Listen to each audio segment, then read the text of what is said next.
Vamos voltar com uma questão que é meio preconceituosa ainda. Disse que a idade do mais velho é a idade do condor.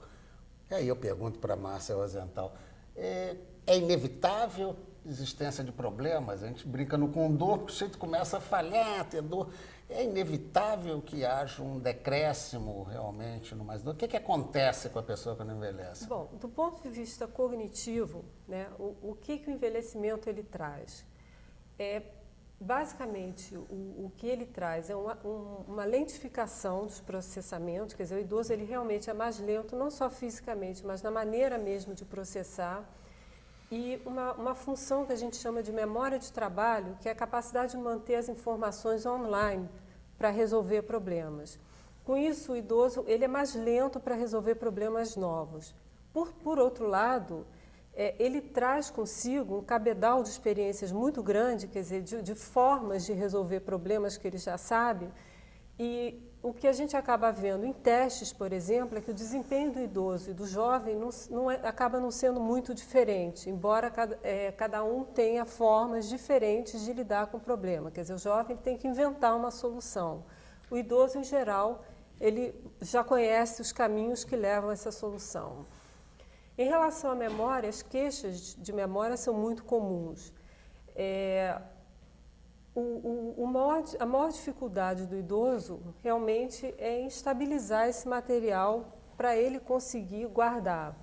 Mas não há nenhuma perda específica da capacidade de fixar, talvez de buscar material na memória. Aí eu já pergunto, desculpe interferir pelo lado psiquiátrico até da questão, esta sensação de falha não agrava? Quer dizer, ele não vai ficar mais complexado, mais deprimido por conta de sentir que já não é mais a mesma potência de outrora? O que a gente vê é o contrário, quer dizer, a depressão ela tem uma prevalência muito alta, até porque é uma doença crônica, então ela tem uma prevalência muito alta no idoso. Existem estatísticas que vão de 1% a 12%, mas eu acho que as depressões leves são muito mais prevalentes ainda. E o que acontece? O idoso com uma depressão, ele normalmente se acha incapaz de fazer as coisas. Quer dizer, a primeira resposta dele é um estímulo, não sei, não vou conseguir fazer. Então, ele se afasta. E a depressão, inclusive, ela é responsável por vários outros comportamentos que podem levar o idoso a ter uma perda de desempenho social. Quer dizer, ele sai menos, ele toma menos remédios, ele vai menos ao médico, ele procura menos ajuda, ele acha que a ajuda não vai dar certo, que não precisa. Então, o que acaba acontecendo é que pela depressão ele acaba se recolhendo. Quer dizer, esse recolhimento ele não é normal. Ele deve ser, isso pode ser tratado e deve ser tratado. Tá, agora, e não sendo, aí a Tânia está pedindo ali a fala, deixa eu passar para a Tânia nessa questão.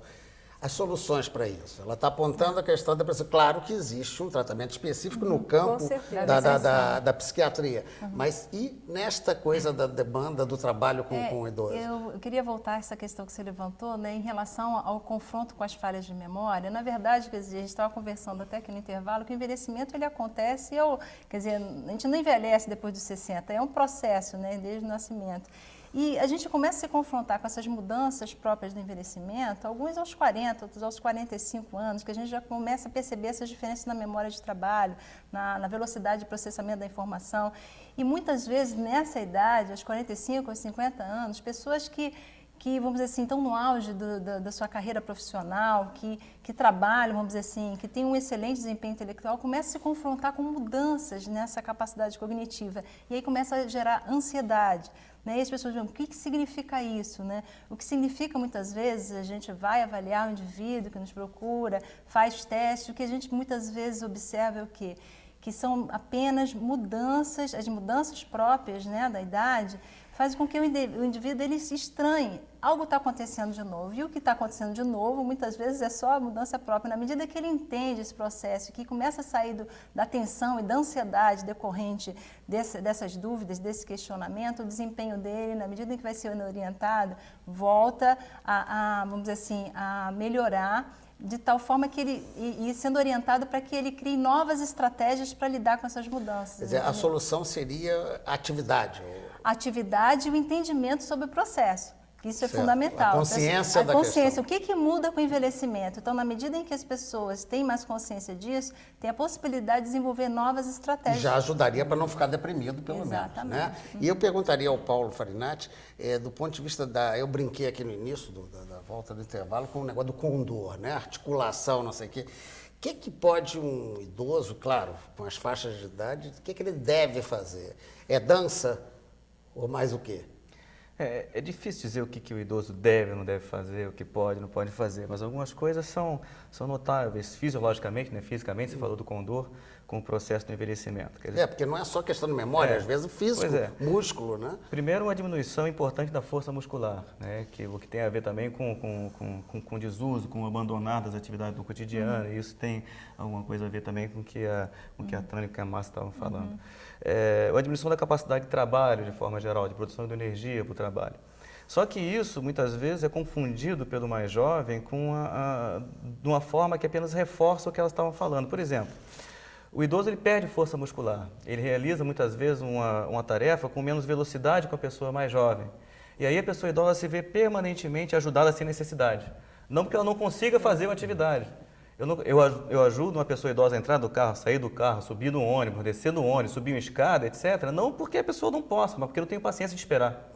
Então, quer dizer, a pessoa vai se vendo ajudada o tempo todo e vai internalizando que ela não é capaz de realizar a atividade, quando na verdade ela é capaz, se eu respeitar o ritmo. Então, por exemplo, a música numa atividade, você falou de dança, a música numa atividade física para a pessoa idosa tem uma função completamente diferente de uma pessoa mais jovem. Então, quer dizer, numa pessoa mais jovem, talvez você queira que ela acompanhe o ritmo e marque. Se você quiser a mesma coisa de uma pessoa idosa, isso pode ser a diferença entre fazer e não fazer atividade, porque você está impondo um ritmo que ela não é capaz de seguir, mas ela é capaz de fazer atividade. Deixa eu só, para não sair dessa coisa do parar, não parar.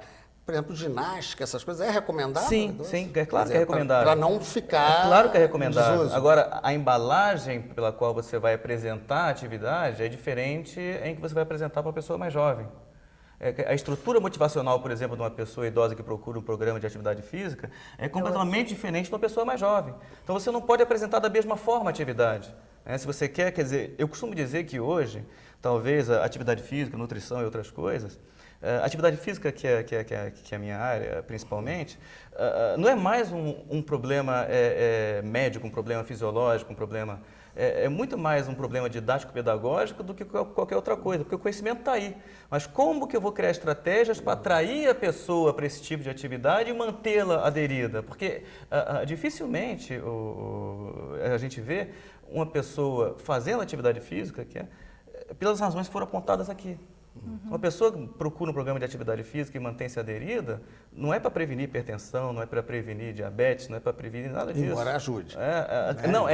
Seja essencial. O objetivo último pode ser esse. Mas a motivação, quer dizer, a gente não pode convencê-la a fazer isso em qualquer idade. Né?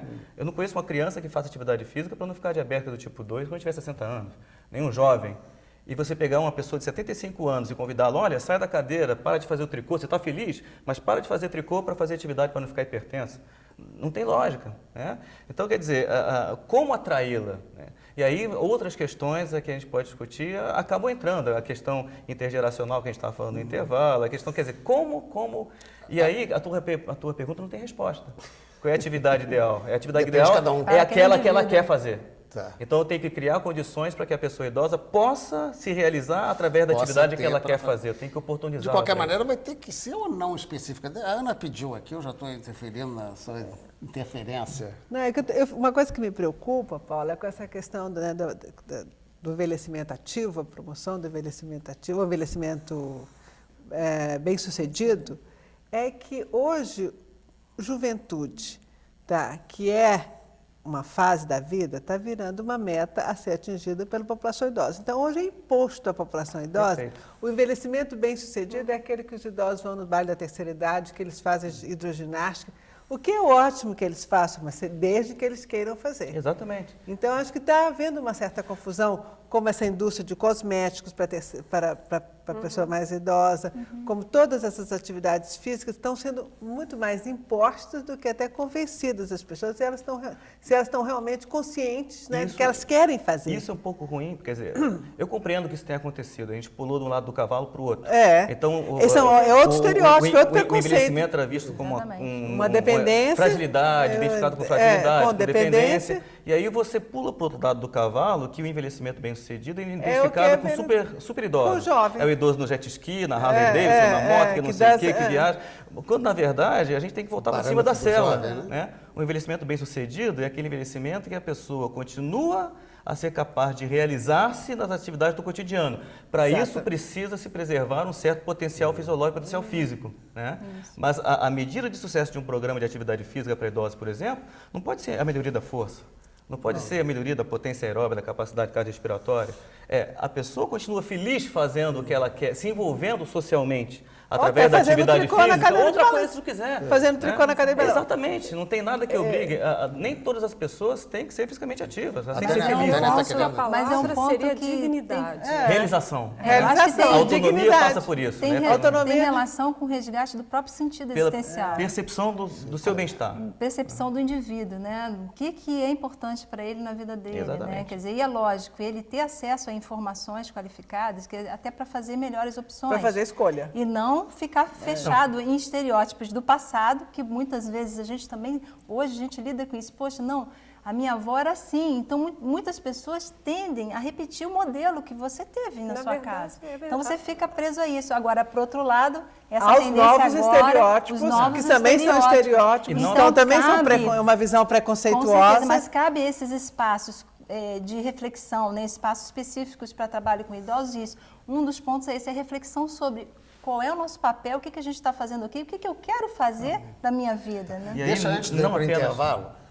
dá só um pouquinho de palavra para a Márcia. Eu estava querendo falar ali alguma coisa. Não, eu ia só fazer um complemento a isso que ela estava falando mesmo. Quer dizer, a questão da dignidade, a questão do idoso poder...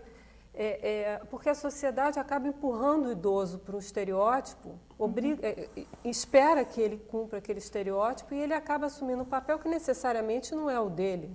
Até alguns casos, aquele idoso que não quer lidar com velhos. Não ando com velhos porque eu não sou velho. Não, eu não isso é muito comum. Quer dizer, eu tinha uma paciente que, uma história que eu conto muito, que perguntava para mim sempre, por que eu tenho que andar de bermuda? Eu odeio bermuda e só me dão bermuda. Porque é a expectativa de todo mundo que ela vai ter que andar de bermuda. E não é por aí, não. Bem, deixa eu fazer o intervalo e já nós voltamos.